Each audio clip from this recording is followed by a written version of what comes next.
अस्सलाम वालेकुम व्यूअर्स, मैं हूं Salman Mughal from Paragon properties. उम्मीद है कि आप सब खैरियत से होंगे। आज की इस वीडियो में हम मार्गला इनक्लेव के मैप को ब्रीफली देखेंगे और टोटल नंबर ऑफ प्लॉट्स को देखेंगे और उसके बाद हर सेक्टर की लोकेशन और कौन सा सेक्टर किस साइज़ के लिए जो है वो आइडियल सेक्टर है। उसके बाद जो लिटिगेटेड एरिया है करंटली सोसाइटी के अंदर वो भी देखेंगे। उसके बाद कनेक्टिविटी और जो डेवलपमेंट की डेडलाइन है जो डीएचए की मैनेजमेंट की जानिब से दी गई है उसे भी देखेंगे। तो सबसे पहले अगर हम टोटल नंबर ऑफ़ प्लॉट्स को देखें तो जो जो सोसाइटी की जानिब से नंबर दिया गया है, रेजिडेंशियल प्लॉट्स जो हैं वो 6,955 इंक्लूडिंग ऑड प्लॉट्स जिनकी डायमेंशन जो है वो थोड़ी सी टेढ़ी मेढ़ी होती है, और इसके अलावा 125 जो हैं वो अपार्टमेंट्स के प्लॉट हैं। तो टोटल मिला के ये 7,083 जो प्लॉट्स हैं ये रेजिडेंशियल प्लॉट्स बनते हैं। और उसके बाद अगर हम कमर्शियल प्लॉट्स को देखें तो जो 5.5 कनाल के कमर्शियल प्लॉट्स हैं वो 17 कमर्शियल प्लॉट्स हैं जो कि जिना एवेन्यू के ऊपर लोकेटेड हैं। और इसके बाद जो 5 कनाल के कमर्शियल प्लॉट हैं जो लेक डिस्ट्रिक्ट के अंदर लोकेटेड हैं वो 38 है इंक्लूडिंग 6 ऑड प्लॉट्स। और जो 2.22 कनाल के प्लॉट्स हैं वो 11 प्लॉट्स हैं। एक कनाल के जो कमर्शियल प्लॉट्स हैं वो 37 है। 8 मरला के 58 कमर्शियल प्लॉट्स हैं। 5.3 मरला के कमर्शियल प्लॉट्स जो हैं वो 88 हैं जो सेक्टर्स के अंदर लोकेटेड हैं। 4 मरला के 86 कमर्शियल प्लॉट्स हैं। 10.6 मरला के जो हैं वो 21 कमर्शियल प्लॉट्स हैं और सिमिलरली 16.6 मरला के 25 कमर्शियल प्लॉट्स हैं। तो ये जो छोटे कमर्शियल प्लॉट्स हैं जो जैसा कि 4 मरला के या 5.3 मरला के या फिर 8 मरला के, ये सेक्टर्स के अंदर भी लोकेटेड हैं और लेक डिस्ट्रिक्ट के अंदर भी लोकेटेड हैं। तो इन्हें अगर टोटल इनका सम किया जाए तो ये 384 कमर्शियल प्लॉट्स बनते हैं। तो इसके बाद अगर हम और इन तमाम प्लॉट्स को इंक्लूडिंग रेजिडेंशियल और कमर्शियल प्लॉट्स को हर सेक्टर के अंदर डिवाइड किया हुआ है। इसके बाद अगर हम मैप की जानिब मूव करें तो ये हमारे पास जिना एवेन्यू है जो कि ME1 और ME4 और ME2 और ME3 को डिवाइड करती है, और यही जिना एवेन्यू जो है वो आगे पार्क व्यू सिटी वाली साइड पे मूव कर रही है। इसके बाद अगर हम इसका जो गूगल अर्थ का एक व्यू है वो अगर देखें तो तकरीबन जो सारा एरिया है ना मार्गिला इनक्लेव का, वो एक क्लियर लैंड है। मतलब इसमें लिटिगेशन का बहुत ही कम फैक्टर है जो कि मैं आगे वीडियो में डिस्क्राइब करूँगा। उसकी लोकेशन भी डिस्क्राइब करूँगा ताकि आप प्लॉट लेने से पहले उन एरिया से अवेयर हो सकें और आप इस तरह के मसाइल से बच सकें कि इनकी लिटिगेशन कब क्लियर होगी, कब ये एरिया डेवलप होगा। तो हर सेक्टर की लोकेशन अगर देखें तो जिना एवेन्यू की राइट साइड पे ME1 और उससे आगे मूव करें तो ME4 की लोकेशन है। और इन दोनों सेक्टर्स को जो चीज़ डिफ्रेंशिएट कर रही है, सेपरेट कर रही है, वो ये पावर एवेन्यू है जो कि एक पार्क है बेसिकली, और इन दोनों सेक्टर्स को सेपरेट कर रहा है। इसी तरह से जिना एवेन्यू की लेफ़्ट साइड पे बिल्कुल स्टार्टिंग में जो है वो ME2 की लोकेशन मिलती है और इसके साथ ME3 की लोकेशन मिलती है।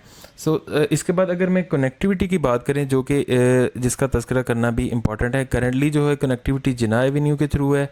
उसके बाद 3 डिफरेंट कनेक्टिविटीज़ जो है फ्यूचर में मिलने जा रही हैं। उन्हें अगर देखें तो एक लिंक रोड है जो कि रावल चौक से मार्गिला इनक्लेव वाली साइड पे आएगा। ये बेसिकली रावल चौक है ये वाला, और यहाँ से एक्सेस मिलेगी। ये तकरीबन 4.07 किलोमीटर का डिस्टेंस बनता है। तो इस डायरेक्ट एक्सेस की वजह से ये मार्गिला इनक्लेव की लोकेशन जो होगी वो इन CDA सेक्टर्स सरीना और सेक्रेटेरिएट वाले एरिया से मज़ीद क्लोज़ हो जाएगी। उसके बाद अगर दूसरी एक्सेस की बात करें जो कि लिंक रोड 2 है, वो NIH सोसाइटी की बैक साइड से इसे कनेक्ट करेगा। तो उसका डिस्टेंस अगर देखें तो वो 3.42 किलोमीटर्स का डिस्टेंस बनता है। और इसके बाद अगर थर्ड एक्सेस की बात करें जो कि ME3 वाली साइड से इस एरिया से निकलेगी टुवर्ड्स श्रीनगर हाईवे बाराको वाली साइड पे, उसका जो डिस्टेंस है वो तकरीबन 4.15 किलोमीटर्स बनता है। इसके बाद अगर हम देखें तो ये हमारे पास नॉर्दर्न बाईपास है जो कि ये जो लिंक रोड 2 है जो कि NIH सोसाइटी से कनेक्ट होता है, ME2 की लोकेशन बनती है। तो आइडली आई बिलीव कि ME2 की जो लोकेशन है वो सबसे सबसे मज़े की लोकेशन है फॉर वन कैनाल प्लॉट्स। और जो इसी तरह से ME3 की लोकेशन भी एक कैनाल के प्लॉट्स के लिए सबसे आइडियल है।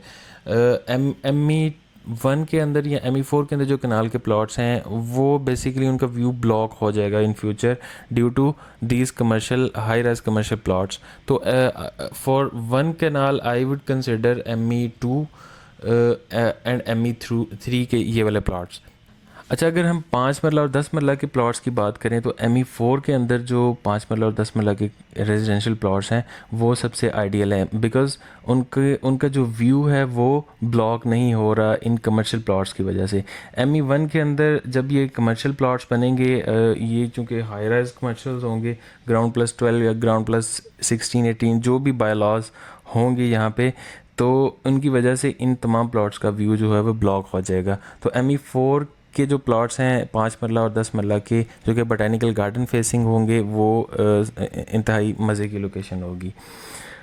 उसके बाद अगर हम जो मेन रोड्स हैं इस मार्गलन इनक्लेव के अंदर उन्हें अगर देखें तो ये बेसिकली सदर्न बाईपास है, जो कि इस राउंड अबाउट से, जो कि जिन्ना एवेन्यू के ऊपर लोकेटेड है, इस पूरे सेक्टर को ME1 और ME4 को कनेक्ट करता है। ये एक मेन रोड है।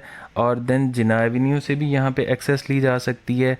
और इसके साथ ही जो एक नॉर्दर्न बाईपास है जो इस राउंड अबाउट के पहले ही यहाँ से निकल रहा है, जहाँ पे अपार्टमेंट्स के प्लॉट्स हैं, और आगे ये एक कनाल के कमर्शियल प्लॉट्स को एक कनाल के रेजिडेंशियल प्लॉट्स को कनेक्ट करेगी। ये एक आइडियल लोकेशन है क्योंकि इस एरिया को जो एक्सेस मिल रही है, ये दो ME2 को बेसिकली दो एक्सेसेस, मेन एक्सेस मिल रही हैं। एक तो ये रावल चौक वाली एक्सेस, और दूसरी ये जो NIH के साथ एक्सेस मिलेगी, और ऑलरेडी जो एक्सेस है वो जिन्ना एवेन्यू की है।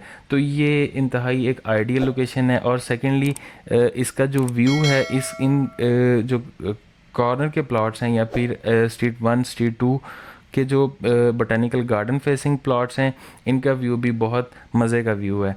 तो अगर तो एक कनाल का प्लॉट में इंटरेस्टेड है तो do consider ME2 for one kanal residential plots.